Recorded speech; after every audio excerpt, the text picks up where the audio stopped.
ایک ہو جائیں تو بن سکتے ہیں خورشید مبیں، ورنہ ان بکھرے ہوئے تاروں سے کیا کام بنے، ورنہ ان بکھرے ہوئے تاروں سے کیا کام بنے۔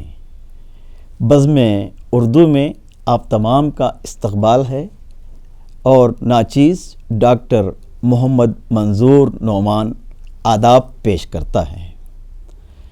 ناظرین، یقیناً اتحاد امن ہے، شانتی ہے، سکون ہے، چین ہے، راحت ہے، ترقی ہے، ترویج ہے۔ اتحاد خوشیوں کی تھالی، امن کی کیاری ہے، عزت، راحت اور شرف ہے اور مسائل کا حل ہے، اور اتحاد ملک کی، خاندانوں کی، معاشرے کی، گھروں کی ترقی کا ضامن ہے۔ اتحاد بہت ضروری ہے، اس کے بغیر بے چینی، بد امنی پھیل جائے گی۔ سردار ولبھ بھائی پٹیل نے اتحاد کے لیے، ہندوستان کو جوڑنے کے لیے جو خدمات انجام دی ہیں وہ اظہر من الشمس ہیں۔ آپ ہی کی خدمات کی بدولت کشمیر سے کنیا کماری تک بغیر کسی ویزے کے آنا جانا ممکن ہے، ورنہ بہت ساری اپنی اپنی آزاد ریاستیں ہو جاتی ہیں۔ نہ صرف قوموں میں، ملک میں اتحاد ہے، بلکہ گھروں میں بھی اتحاد ہو۔ اس ہمارے نبی آقائے نامدار تاجدار مدینہ احمد مجتبیٰ محمد مصطفیٰ صلی اللہ علیہ وسلم نے اتحاد و اتفاق کی جو تعلیم دی ہے اس کی نظیر ہی نہیں۔ اس سلسلے میں گفتگو کے لیے ہمارے ساتھ شہر کے مؤخر اور معتبر علماء اکرام تشریف فرمائے ہیں۔ مولانا ڈاکٹر محمد مقصود عمران صاحب رشادی، خطیب و امام جامع مسجد بنگلور، اور مولانا محمد فاروق فوزان صاحب رشادی، خطیب مسجد معمور، ہمارے ساتھ یہاں پر موجود ہیں۔ میں آپ کا اس پروگرام میں دل کی گہرائیوں سے استقبال کرتا ہوں۔ مولانا مقصود عمران صاحب، میں آپ سے یہ پوچھنا چاہتا ہوں کہ حضور صلی اللہ علیہ وسلم جب دنیا میں تشریف لائے تو اس وقت کیا حالات تھے، لوگ کس طرح کے ماحول میں زندگی گزارتے تھے، ان کے اخلاق و کردار پر روشنی ڈالے، اور آپ صلی اللہ علیہ وسلم نے ان کی کس طرح تربیت کی؟ میرے آقا تاجدار مدینہ احمد مصطفیٰ محمد مجتبیٰ صلی اللہ علیہ وسلم دنیا میں تشریف لانے سے پہلے عرب کی سرزمین کا حال یہ تھا کہ وہاں ایک دوسرے کے خون کے پیاسے تھے۔ جب باپ کے مرنے کا وقت ہوتا تو اس وقت اپنے بیٹے کو پاس بلاتا، اس کا ہاتھ اپنے ہاتھ میں لے کر عہد دلواتا کہ میرے ہاتھ میں اس بات کا عہد کرو کہ میرے فلاں دشمن کا تم خون بہاؤ گے، اور فلاں فلاں فلاں ایک پوری لسٹ۔ اب اس کے بعد یہ عداوت، دشمنیاں اور خون بہانا یہ تو بہت عام سا وہاں ہو چکا تھا۔ ایسے حالات میں میرے آقا صلی اللہ علیہ وسلم تشریف لائے، اور جب کہ وہ گھر میں جو بیٹیاں پیدا ہو جاتی تو لوگ شرم کی وجہ سے منہ چھپائے پھرتے تھے اور بہت مشکل ہو جاتی، تو ایسا بھی ایک وقت آیا تھا کہ لڑکیوں کو زندہ دفن کر دیا جاتا تھا۔ اب ایسے حالات میں میرے آقا صلی اللہ علیہ وسلم تشریف لا کر بتائے کہ یہ انسانیت کے خلاف کام ہے، انسانیت کی عزت ہونی چاہیے، انسانیت کا احترام ہونا چاہیے۔ تو آپ نے ان کے درمیان میں ایسی اخوت پیدا فرمائی، ایسی بھائی چارگی، محبت اور انصاف کا بول بالا فرمایا کہ جو اب تک ایک دوسرے کے خون کے پیاسے تھے اب وہ ایک دوسرے کے بھائی بن بیٹھے۔ ایک مثال آپ کو دینا چاہوں گا کہ جب ہجرت کر کے اللہ کے رسول علیہ الصلاۃ والسلام مدینہ تشریف لے گئے تو وہاں چونکہ مہاجرین وہاں مدینۃ المنورہ تشریف لے گئے تو انصار صحابہ تھے، تو انصار صحابہ میں سے ایک کو حضرت عبد الرحمن بن عوف کے لیے کہا کہ یہ آپ کے بھائی ہیں، تو اب یہ بھائی چارگی کا رشتہ قائم فرمایا۔ اسی طرح وَيُؤْثِرُونَ عَلَىٰ أَنفُسِهِمْ وَلَوْ كَانَ بِهِمْ خَصَاصَةٌ کہ اللہ رب ذوالجلال نے ایک آیت اتار دیا کہ ہماری حالت پتلی ہو کوئی بات نہیں ہے، ہم اگر کھانا نہ کھائیں کوئی بات نہیں، لیکن اگر پڑوس میں رہنے والا یا یہ ہے کہ ہمارا جاننے والا کسی بھی مذہب کا کیوں ہی نہ ہو، یہ اسلام کی تعلیمات ہیں۔ یہ نہیں کہ فقط آپ اپنے بھائی ہو تو اس کی مدد کریں، یا یہ ہے کہ آپ کی بہن ہوں تو آپ اس کی مدد کریں، یا یہ ہے کہ آپ کے خاندان والے ہوں تو آپ ان کی مدد کریں۔ یہ اسلام کی ہرگز تعلیمات نہیں ہے۔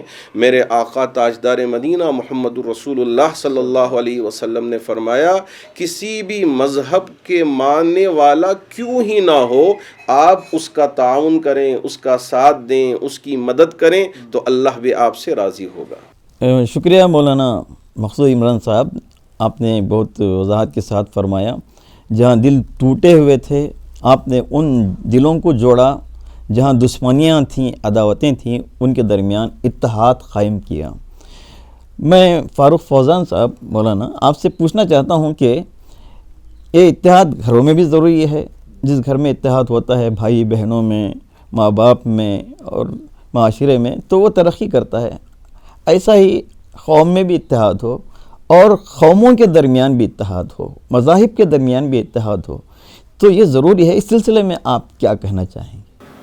آج کے ماحول کے اعتبار سے آپ نے بہت ہی اہم سوال کیا ہے کہ خصوصاً پوری دنیا میں اپنی جگہ جو بھی ماحول ہو، لیکن ہمارے اس وطن عزیز میں، ہمارے اس ملک میں آج اس کی سخت ضرورت ہے، اس لیے کہ یہ ایسا حسین گلدستہ ہے ہمارا ملک ہندوستان کہ شاید دنیا میں اس کی کوئی مثال ہے کہ جہاں مختلف مذاہب کے ماننے والے کروڑوں کی تعداد میں نہ صرف یہ کہ آج رہتے ہیں بلکہ صدیوں سے رہتے آ رہے ہیں، اور اتنی اخوت اور بھائی چارگی کے ساتھ چلے آ رہے ہیں کہ شاید پوری دنیا میں ہمارا ملک ایک رشک کے قابل ہے۔ پوری دنیا دیکھ کر رشک کرتی ہے کہ کتنا بہترین ملک ہے کہ اس میں سارے مذاہب کے لوگ رہتے ہیں، لیکن پھر بھی ایسے مل کر جڑ کر صدیوں سے چلے آ رہے ہیں، پتہ ہی نہیں لگتا کہ ان کے درمیان میں کوئی بھید بھاؤ رہا ہے۔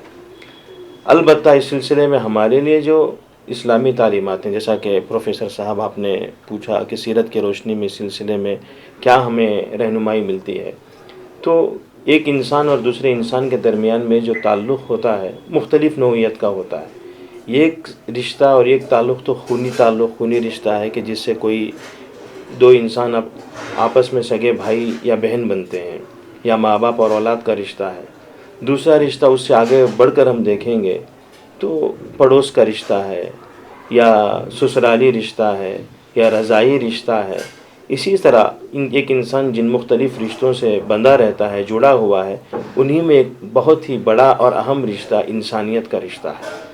اللہ کے رسول صلی اللہ علیہ وسلم نے ہمیں بتایا کہ کلکم من آدم وآدم من تراب، کہ ساری انسانیت آدم سے ہے اور آدم کو اللہ نے مٹی سے بنایا، تو ساری انسانیت جڑی ہوئی حضرت آدم علیہ السلام سے۔ یہ انسانی جو رشتہ ہے، اخوت کا جو رشتہ ہے، انسانی اخوت کا، یہ بے مثال ہے، اور یہ دنیا میں جب سے انسانیت چلی ہے اس وقت سے چلتا آ رہا ہے۔ تو تمام مذاہب کے درمیان میں ایک دوسرے سے جو جڑنے کا کوئی موقع ہے تو وہ انسانی رشتے کی بنیاد پر جڑ سکتے ہیں۔ یہ ایک بے مثال رشتہ ہے، اور اللہ تبارک و تعالیٰ نے اسی وجہ سے انسانیت اور فطرت سلیمہ جو رکھی ہے وہ پوری دنیا میں یکساں رکھی ہے، کہ کہیں کسی انسان کے لیے فطرت کے اعتبار سے کوئی فرق اس میں اللہ تعالیٰ نے نہیں رکھا ہے۔ تو اتحاد کا یہ مطلب نہیں ہے کہ کوئی ایک دوسرے کے لیے اپنی شناخت کو ختم کر دے یا کھو دے، اسے اتحاد نہیں کہتے، اسے ضم ہو جانا کہتے ہیں۔ جیسے شکر اگر دودھ میں ڈال دی جائے یا پانی میں ڈال دی جائے تو یہ نہیں کہا جائے گا کہ شکر اور پانی کا یا دودھ کا اتحاد ہو گیا، وہ تو اس کے اندر مل کر اپنی شناخت کو کھو دیا۔ اتحاد کا مطلب جیسے کسی گلدستے میں مختلف قسم کے پھول ہیں اور کوئی پھول اپنی شناخت کو چھوڑ نہیں رہا ہے، اسے ختم نہیں کیا گیا، لیکن ہر ایک اپنی شناخت کے ساتھ ایک گلدستے میں جب ایک دوسرے سے جڑتے ہیں تو وہ گلدستہ بہت ہی حسین و جمیل بن جاتا ہے۔ یقیناً مولانا فاروق فوزان صاحب، اپنی شناخت ضروری ہے، شناخت کے ساتھ ساتھ ہم متحد رہیں، تو یہ بہت اچھی بات ہے۔ آپ نے بہت عمدہ مثالیں بھی اس سلسلے میں پیش فرمائیں۔ مولانا مقصود عمران صاحب، میں آپ سے یہ پوچھنا چاہتا ہوں کہ ہمارے مذہب میں پڑوسیوں کے بہت سے حقوق ہیں۔ آپ صلی اللہ علیہ وسلم نے اتحاد کے لیے ان حقوق کو واضح طور پر بیان فرمایا ہے، آپ اس سلسلے میں کچھ روشنی ڈالیے۔ آپ نے یقیناً ایک اچھا سوال کیا، چونکہ یہ ہمارا ملک ہے، مختلف مذاہب کے ماننے والے بستے ہیں، مختلف کالونیاں ہیں، اب اس وقت اپارٹمنٹس بھی بنے ہوئے ہیں، اپارٹمنٹس میں مسلمان بھی رہتے ہیں اور ہندو بھائی بھی رہتے ہیں، کہیں کرسچن رہتے ہیں تو کہیں سکھ رہتے ہیں. تو یہ ہمارا ملک پورے عالم کے لیے ایک مثال ہے. تو اب میرے آقا صلی اللہ علیہ وسلم نے یہ بتایا کہ پڑوسی کے کیا حقوق ہیں. مثال کے طور پر یہ ایک گھر ہے، ایک گھر کے بازو کسی اور کا گھر ہے. اگر آپ گھر اپنا بیچنا چاہتے ہوں تو سب سے پہلے اسلام کی تعلیمات یہ ہیں کہ آپ اپنے پڑوس سے پوچھیں کہ میں اپنا گھر بیچنا چاہتا ہوں. اگر آپ خریدنا چاہتے ہیں تو آپ لے لیجئے، اگر آپ خریدنا نہیں چاہتے تو پھر میں جو خریدنا چاہے ان کو دوں. اس کی وجہ کیا ہے؟ اس کی وجہ یہ ہے کہ میرے آقا صلی اللہ علیہ وسلم نے فرمایا کہ دیکھیے کہ یہاں ایک شخص ہے، کوئی غنڈا، موالی یا غلط قسم کا انسان اگر بازو میں آ کے بس جائے تو بیچارہ پریشان سا ہو جائے گا. اگر اس کی طاقت ہے تو وہ اسے گھر خرید لے گا، اب اس کے لیے سکون کا باعث بن جائے گا. یہ ہے کہ کچھ اچھے لوگ آ کر بس جاتے ہیں. اب اگر آپ کے گھر میں خوشی ہے تو ان خوشیوں کو پڑوس کے ساتھ بانٹنا چاہیے. میرے آقا صلی اللہ علیہ وسلم کی تعلیمات میں سے کہیں بھی ہمیں یہ نہیں ملتا کہ صرف مسلمان ہوں تو آپ ان کا ساتھ دیں، ان کا خیال رکھیں، ان کی خوشیوں میں ساتھ دیں، ان کے غم میں ساتھ دیں. یہ نہیں ہے. کسی بھی مذہب کا ماننے والا ہی کیوں نہ ہو، اگر پڑوس میں رہتے ہوں تو 40 گھر تک، صرف پڑوس کا قصہ نہیں ہے، ادھر 40 گھر، ادھر 40 گھر، سامنے 40 گھر، پیچھے 40 گھر. اگر یہ رشتہ قائم ہو جاتا ہے تو ایک محبت کہ آپ کے گھر میں کچھ پریشانی ہے تو چلو ہم ساتھ دیں گے، آپ کے گھر میں خوشی ہے تو چلو ہم ساتھ دیں گے. تو یہ خوشیوں میں بھی ساتھ دینا اسلام سکھاتا ہے، غموں میں بھی، دکھوں میں بھی، تکلیفوں میں بھی، کہ اگر آپ کے لیے کچھ حاجت ہے، ضرورت ہے تو اس وقت تعاون کرنا، ساتھ دینا، یہ اسلام کا طور طریقہ ہے. چونکہ آج لوگ بھول گئے ہیں اپنا دیکھ کر یہ جو ماجرا شروع ہوا ہے کہ بس اپنے فلیٹ تک ہم محدود ہو جائیں کہ بازو کے فلیٹ میں کیا چل رہا ہے، بازو کے گھر میں کیا چل رہا ہے، اس کی تو کوئی خبر ہی نہیں ہے کہ وہاں کوئی پریشانی تو نہیں، وہاں کوئی دکھ تو نہیں، وہاں کوئی تکلیف تو نہیں ہے. اس کا تو اب سوچنا بالکل ختم ہو گیا ہے. لوگ کہتے ہیں کہ بس ہم اپنا دیکھ لیں، اگر ہم اچھے ہو گئے بس کافی ہے. یہ اسلام کی تعلیمات میں سے نہیں ہے. لیکن ایک حد تک ہمارے ملک میں اللہ کا شکر ہے کہ اس طرح کا معاشرہ ہے، چاہے ہندو مذہب کے ماننے والے ہوں، چاہے کرسچن مذہب کے ماننے والے ہوں. لیکن البتہ میں مغربی ممالک کا سفر بھی کیا ہوں، وہاں دیکھتا ہوں کہ ایک گھر یہاں بنا ہوا ہے تو پھر لان بہت بڑا لمبا ہوتا ہے تو پھر ایک اور گھر بنا ہوا ہوتا ہے. اب یہ گھر میں کیا ہو رہا ہے، کیا نہیں ہو رہا ہے، ان گھر والوں کو کچھ بھی پتہ نہیں ہوتا. ایک اجنبیت کی زندگی گزارتے ہیں. لیکن اللہ کا شکر ہے کہ ہمارے ملک میں اس طرح کے حالات نہیں ہیں. یہاں چاہے ہندو ہو، چاہے مسلمان ہو، چاہے کسی بھی مذہب کا ماننے والا ہی کیوں نہ ہو، آپس میں بڑی محبت کے ساتھ رہتے ہیں. کہ کچھ لوگ ہوتے ہیں جو ہماری اس محبت میں بگاڑ لانے کی کوشش کرتے ہیں، لیکن اکثر میں دیکھتا ہوں کہ ماشاءاللہ بڑی محبت کے ساتھ، شیر شکر کے ساتھ رہتے ہوئے ہم نے دیکھا ہے. تو مولانا نے پڑوسیوں کے حقوق کے تعلق سے بہت عمدہ باتیں کی. یوں تو جیسا کہ آپ نے بھی بتایا کہ یہاں مختلف مذاہب کے لوگ رہتے ہیں اور ہمارے دوست بھی رہتے ہیں ان میں سے. ان کے درمیان تحفے تحائف پیش کرنا اور وہ ہمارے گھر آئیں تو ان کی مہمان نوازی، یا ہم جائیں تو وہاں کس طرح رہیں مہمان بن کر، تو اس سلسلے میں سیرت کی روشنی میں آپ بیان فرمائیں. آپسی اتحاد اور اتفاق اور آپسی الفت اور محبت کے فروغ دینے کے لیے آپ نے جو تحفے تحائف یا مہمان نوازی سے متعلق سوال کیا، یہ بہت ہی اہم عنصر ہے. اور اللہ کے رسول صلی اللہ علیہ وسلم نے ہمیں اس سلسلے میں بہت ہی واضح ہدایات نہ صرف یہ کہ دی ہیں، بلکہ آپ کے عمل سے اور آپ کے کردار سے اس میں بہت سارا ہمارے لیے اسوہ حسنہ ملتا ہے. دیکھیے، تحفے تحائف کا جہاں تک لین دین ہے یا مہمان نوازی کا جو بھی تعلق ہے، یہ تو براہ راست اس سے الفت اور محبت اور انسیت اور تعلق تو بڑھتا ہی ہے. اس سے روابط بہت اچھے بنتے ہیں.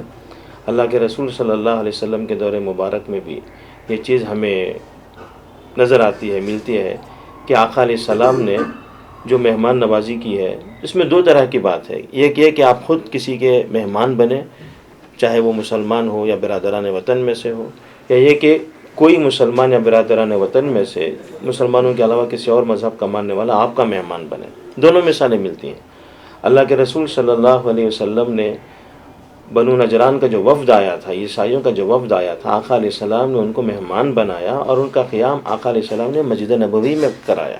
رسول اللہ صلی اللہ علیہ وسلم نے اس سلسلے میں بہت اہم ہدایات دی ہیں، اور آپ نے اپنے عمل سے، اپنے کردار سے، اپنے اسوے سے ہمارے لیے اس میں بہت بڑا ذخیرہ رکھا ہے. خصوصاً ہندوستان کے مسلمان، ہمارے اس وطن عزیز کے، ان کو چاہیے کہ اس موضوع پر بہت ہی ٹھنڈے دل و دماغ سے سوچیں، اور ہمارے لیے اس میں کیا ہدایت اور تعلیم ہے اس کو سمجھ کر اس پر عمل کرنے کی کوشش کریں. دیکھیے، مہمان نوازی کی بات ہے. ہم کسی کے مہمان بنے، چاہے وہ مسلمان ہو، چاہے وہ مسلمانوں کے علاوہ کسی بھی مذہب سے تعلق رکھنے والا ہمارا وطنی اور ہمارے اس ملک کا بھائی ہو، یا یہ کہ وہ ہمارا مہمان بنے. دونوں سلسلے میں ہدایات ہیں. اللہ کے رسول صلی اللہ علیہ وسلم کی تعلیمات میں یہ بات شامل ہے، آپ کے عمل سے یہ بات ثابت ہے کہ بنو نجران کے عیسائیوں کا جب وفد مدینہ منورہ حاضر ہوا تھا آقا علیہ السلام کی خدمت اقدس میں، تو آپ علیہ السلام نے اس عیسائی وفد کو مہمان کا درجہ دیا اور ان کا قیام مسجد نبوی میں کرایا. تو اس سے بڑے اعزاز کی بات کیا ہے کہ انہیں کسی صحابی کے گھر میں رکھنے کے بجائے آپ نے مسجد میں انہیں مہمان کا درجہ دیا. اور خود آقا علیہ السلام نے ایک موقع پر جن قبائل سے آپ نے معاہدات کیے تھے، ان میں یہ معاہدہ بھی شامل تھا کہ اگر تمہارے علاقے سے کوئی مسلمان گزرے تو تم ان کی مہمان نوازی کرو گے، یعنی مسلمان کے لیے ان کی مہمان نوازی قبول کریں مسلمان. آپ نے اس کو اپنے تعلیمات میں شامل فرمایا.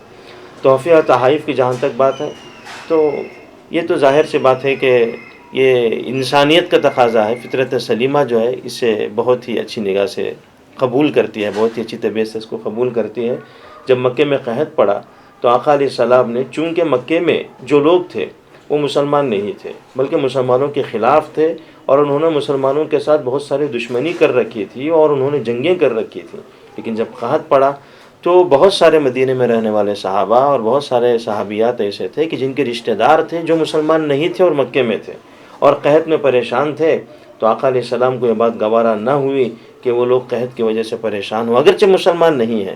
تو آپ علیہ السلام نے 500 غالباً درہم یا دینار جو ہیں آپ نے ان کی مدد کے لیے بھیجے، اور خصوصیت کے ساتھ سفیان ابن حضرت ابو سفیان اور ایک اور صاحب تھے اس وقت میں جو مسلمانوں کے بڑے دشمن تھے، صفوان ابن امیہ. آپ نے ان دونوں کے حوالے وہ رقم بھیجی اور فرمایا کہ انہیں اپنے لوگوں پر خرچ کرو. تو مولانا مقصود عمران صاحب، میں آپ سے پوچھنا چاہتا ہوں کہ ہمارے ملک میں جو مختلف لوگ رہتے ہیں، رنگ و نسل کے، مذاہب کے، تو ان میں اتحاد کی سبیل کیا ہے اور شکل و صورت کیا ہے؟ اب تک نہ تو ہم نے نہ تو سوچا تھا، نہ کبھی تصور کیا تھا، نہ تو دیکھا تھا. کووڈ نے ہمیں بتا دیا کہ دیکھیے کہ اگر کوئی مرتا ہے، کسی بھی مذہب کا ماننے والا کیوں نہ ہو، تو اس کو کندھا دینا کتنی بڑی عبادت ہے. ہمارے یہاں بہت سارے ایسے حالات آئے کہ باپ اپنے بیٹے کے جنازے میں نہیں جا سکا، اور اسی طرح بیٹا باپ کے جنازے میں پہنچ نہیں سکا. تو وہ مختلف مذہب کے ماننے والے یہ ایک پلیٹ فارم پہ آ کے ایک دوسرے کا تعاون، کہ ان کے گھر میں کھانے کے لیے کچھ نہیں ہے، وہاں کچھ نہیں ہے. تو ان تمام حالات میں جو مل کر متحد ہو کر اتحاد کا جو مظاہرہ کیا، یہی ہمارے ہندوستان کی سب سے بڑی خوبصورتی ہے. اگر اس خوبصورتی کو باقی رکھ کر یہ دلت ہے، یہ مسلمان ہے، یہ ہندو ہے، یہ کرسچن ہے، یہ آپس میں بھید بھاؤ، ایک دوسرے کے خلاف زہر والی باتیں، اگر اس کو ختم کر کے محبت والی باتیں، ایک دوسرے کے تعاون والی باتیں، اس طرح کے پروگرام اگر ہم چلاتے ہیں، تو انشاءاللہ میں سمجھتا ہوں کہ یہ ہمارا ملک پورے عالم کے لیے ایک مثال بن جائے گا، اتحاد کا ایک گہوارہ بن جائے گا. انشاءاللہ ایک وقت بہت قریب آئے گا. بہت سارے ایسے لوگ ہیں جو یہ چاہتے ہیں کہ ہمارے ملک میں محبت ہو، ہمارے ملک میں اتحاد ہو، ہمارے ملک کو اللہ خوب ترقی کرے. آپ یہاں دیکھتے ہیں کہ اچھے سائنٹسٹ سائنٹسٹ ہیں، اچھے انجینئرس ہیں، اچھے ڈاکٹرس ہیں، ان کے درمیان میں بھی اتحاد ہو، اور مذہبی رہنماؤں کے درمیان میں بھی اتحاد ہو. یہ سوامی جی ہیں، یہ مولانا صاحب ہیں، یہ پادری صاحب ہیں، یہ فلاں گرو کے، یہ گرودوارے کے یہ گرو ہیں، تو ان کے درمیان میں بھی صرف بول چال میں نہیں ہے، دلوں کی ایک لڑی جڑ جائے، پھر ایک اتحاد قائم ہو جائے. دیکھیے کہ ہمارا ملک کیسے ترقی کرے گا. بس میں تمام جن جن تک بھی میری آواز پہنچے گی، میں ان سے گزارش کروں گا کہ یہ آپسی بھید بھاؤ چھوڑ دیں، آپسی جھگڑے، آپسی لڑائیاں. اگر ہماری ریاست تمل ناڈو کے اندر پانی کی قلت ہو تو کرناٹک سے سپلائی کیا جائے گا. اگر یہاں کوئی دشواری پیش آئی ہے تو تمل ناڈو سے مدد آئے گی. یہ ریاستوں کے درمیان میں بھی اتحاد قائم ہو. اللہ اس طرح کی ایک مثال جلد از جلد ہمیں دیکھنے کو توفیق عطا فرمائے. ہمارے یہاں جو اس وقت پروگرام ہوا ہے، اس کے دور رس نتائج نکلیں گے، ایک اچھا پیغام جائے گا. دوردرشن کی طرف سے بھی جو کوششیں ہیں اور سب کو جوڑ کر رکھنا، سب کے درمیان میں اتحاد اتفاق پیدا کروانے کی جو کوششیں ہو رہی ہیں، میں امید کرتا ہوں کہ اس کے اچھے نتائج نکلیں گے اور بھائی چارگی کو فروغ ملے گا، اور سب آپس میں اتحاد کے ساتھ. مولانا نے بھی بڑی عمدہ باتیں ہمارے سامنے ذکر فرمائی ہیں. تو یہ جو طریقہ کار ہے، اس کا ایک اچھا اثر پڑے گا ضرور. ہماری کوششوں کا نتیجہ بھی خود ہماری زندگیوں میں ہم دیکھیں گے کہ کیا ملنے والا ہے، کیا نہیں ملنے والا ہے انشاءاللہ. یقیناً مولانا، ریاستوں میں بھی اتحاد ہو، خاندانوں میں بھی اتحاد ہو، بھائی بہنوں میں بھی اتحاد ہو، قوموں میں بھی اتحاد ہو. آپ اس سلسلے میں بہت ہی عمدہ باتیں ہمارے سامنے پیش کریں، اور یقیناً ہمارا ملک کا حسن یہی ہے کہ ہم متحد رہیں، اتحاد سے رہیں. میں دوردرشن کے چندنا چینل کی جانب سے آپ تمام کا مشکور ہوں، ممنون ہوں، اور دل کی گہرائیوں سے آپ کا شکریہ بجا لاتا ہوں.